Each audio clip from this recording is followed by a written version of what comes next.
Good day, our hardworking pupils in class 9. Are you ready for English lesson? Well done. Today we have lesson 3 about NGOs. Before starting our new lesson, let's enrich your vocabulary. We have some new words for you.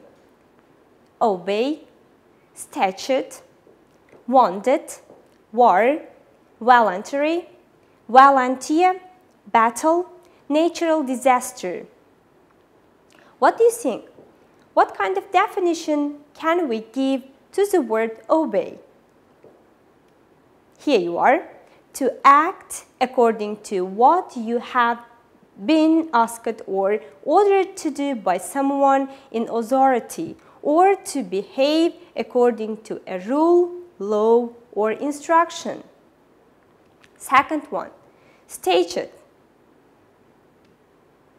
A law that has been formally approved and written down. The next is war. Your definition? Good job. Armed fighting between two or more countries or groups, or a particular example of this. The next word, wounded. Offended or upset by what someone has said or done. The next, voluntary. Done, made, or given willingly without being forced or paid to do it. And the word battle. Thank you. A fight between armed forces. Volunteer. What does it mean, the word volunteer? Thank you. A person who does something, especially helping other people, willingly and without being forced or paid to do it. What about the phrase natural disaster? Good job. A natural event such as flood or earthquake that kills or injures a lot of people. Now, dears, it is time to activity number 1 on page 97. Here, you should answer the questions about NGOs. The first one, what do the letters NGO stand for? Thank you. The second question, what NGOs do you know? Do you know any NGO organizations? Thank you. What are the Red Cross and Red Crescent? Thank you.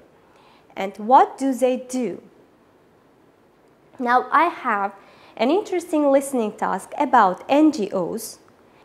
In this listening task, you can check your answers. By the way, you can improve your knowledge about NGOs. Let's listen together.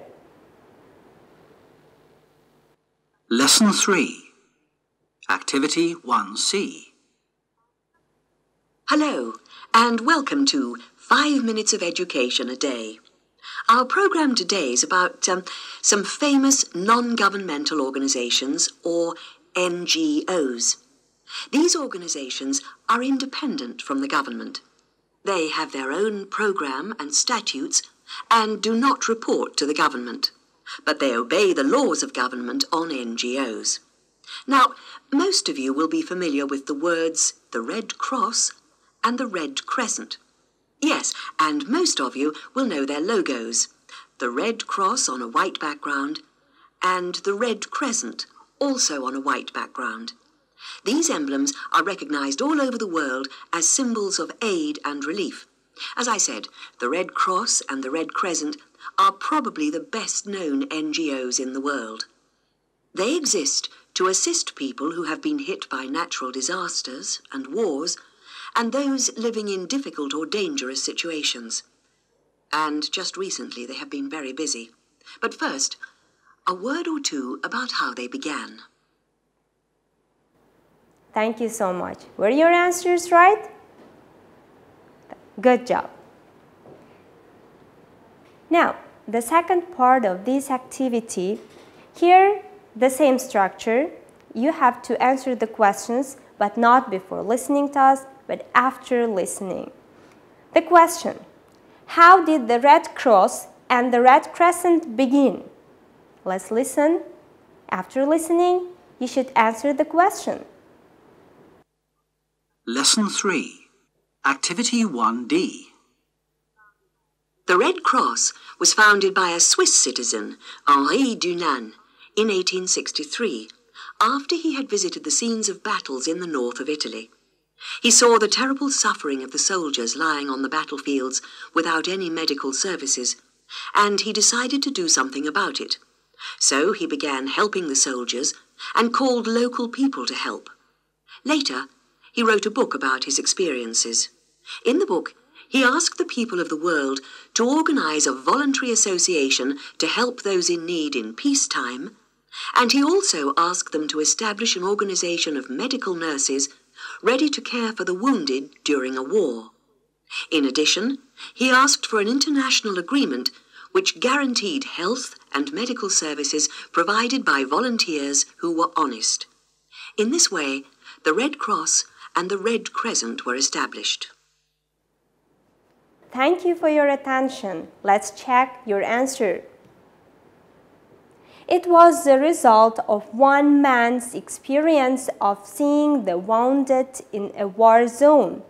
Henri Dunant decided to create an organization to offer relief and emergency in peacetime and help for the wounded in wartime. Let's move to the next activity. Number 2A, it is reading task. For this activity, you need your textbooks. Please open on page 97 and pay attention activity number 2A, and you can find the text about NGOs. Are you ready? Let's try to read with me. There are many NGOs working in Uzbekistan. They work to improve all areas of life, health, education, promoting small business, and so on. Some NGOs working in Uzbekistan are the Healthy Generation, the Business Women's Association, and Red Crescent. The Red Crescent was established in Uzbekistan on May 28, 1992. The organization holds a General Assembly every 5 years. In 1995, the Uzbekistan branch of the Red Crescent became a member of ICRC, International Command of the Red Crescent. On June 5, 1998, the first General Assembly was held and the principles of organization were approved. The members of this organization are formed of 12 regions, the Republic of Karakalpakstan, and organizations in Tashkent city, the Railway of Uzbekistan, and the 215 city and district organizations of Uzbekistan. RC cooperates with the government of Uzbekistan on a number of programs. For example, together with the Ministry of Public Education and the local Red Crescent of Uzbekistan, an important and excellent textbook called The Individual and Society has been developed for secondary schools in Uzbekistan. The book was approved for use in schools in 2000. In 1998, the Red Crescent gave important help in Shahimardan after the flood. And also in 1999, they sent humanitarian help to Turkey after the devastating earthquake there. In Uzbekistan, the Red Crescent and the ICRC are working to raise awareness about the problem of drugs, the effect of drugs, and how to treat them. Many seminars have been organized. The Red Crescent also works with young people. So far, the Red Crescent has organized a number of national youth camps with many interesting and educational programs for young people in Uzbekistan. So, dears, You have to answer the questions according to the text which we have read a few minutes ago. The first question: the names of the NGOs working in Uzbekistan. Your answer is the Healthy Generation, the Business Women's Association, the Red Crescent. The second question: an example of how the Red Crescent cooperates with the Uzbekistan government. Thank you. The individual and society. Let's move to the third question. An example of the kind of international help the Red Crescent gives. Good job. In 1999, the organization sent humanitarian help to Turkey after the devastating earthquake. The first question: examples of Red Crescent help with disasters in Uzbekistan. In 1998, the Red Crescent gave important help in Shahrimardan after the floods. Fifth question: examples of Red Crescent programs to promote healthy citizens.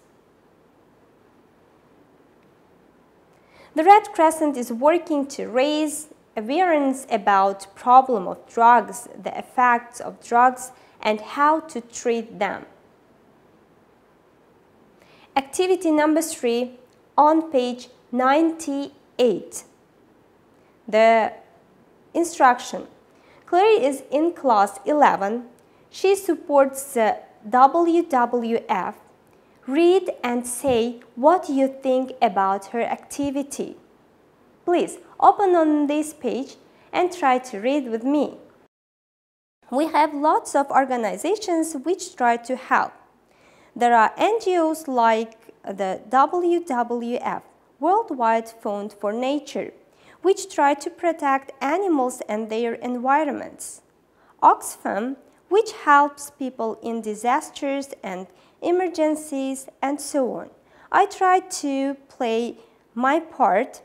We have flag days when we stand in the street and collect money from people.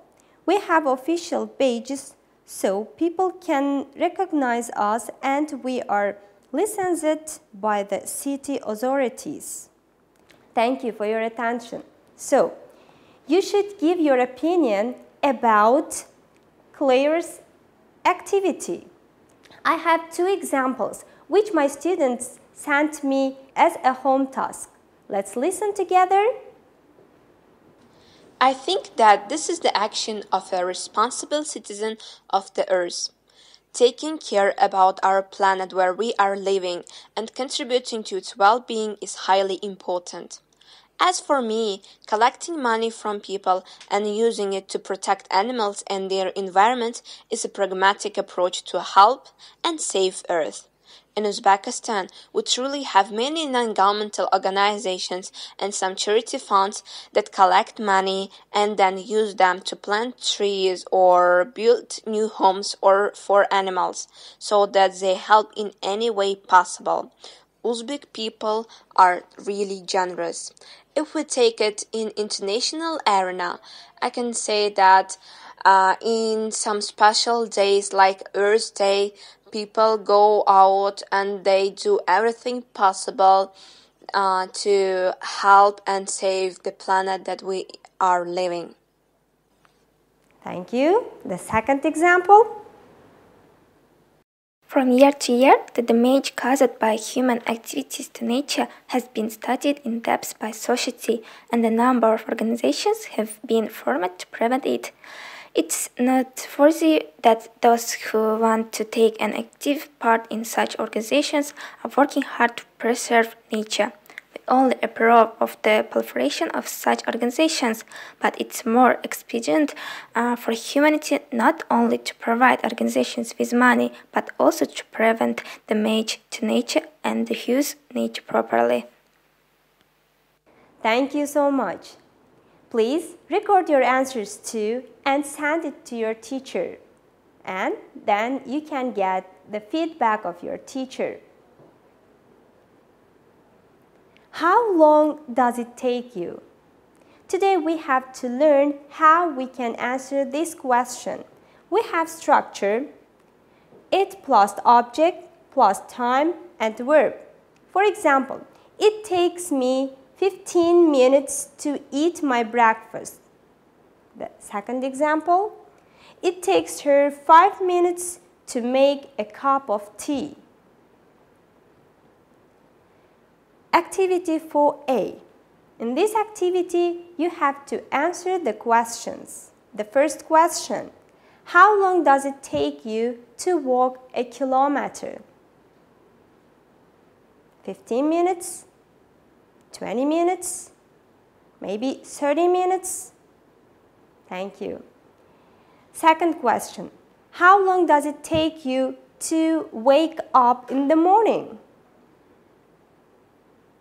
5 minutes enough? If your answer is 5 minutes, it takes me 5 minutes to wake up in the morning. The next question, how long does it take you to fall asleep at night? It is a very interesting question. How long does it take you? Thank you so much. So dears, it is time for home task. Your first home task is find out what NGOs work in your area.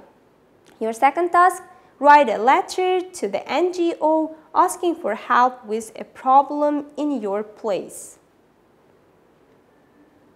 Make sure you send out the letter correctly. Explain the problem.